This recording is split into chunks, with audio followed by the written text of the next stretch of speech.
গতকাল চলে গিয়েছিলাম কিছু দরকারে ব্যারাকপুরে। তো ব্যারাকপুরে যাব আর দাদা বৌদির কথা কি ভুলে গেলে হয়।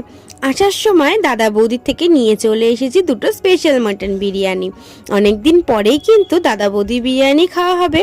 তো দেখো বিরিয়ানিগুলো এখন বার করে নিলাম, সাথে দিয়েছিল ধনেপাতার চাটনি, আর এইটার মধ্যে ছিল হচ্ছে তোমার স্যালাডে ছিল শসা, পেঁয়াজ, গাজর ইত্যাদি। তো এই যে দেখো এখন কিন্তু বেড়ে নিচ্ছি থালার মধ্যে একদম। তো প্লেটে একদম প্রফেশনাল স্টাইলে দেখো বেড়ে নিলাম। আর দেখো কত দারুণ লাগছে বিরিয়ানিটা দেখতে, তাই তো।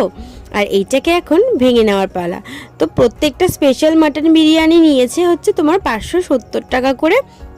আর তার মধ্যে রয়েছে দুটো করে আলু আর দুটো করে মাটনের পিস, আর এছাড়াও এক্সট্রা রাইস কিন্তু দিয়েছিল বাটি করে।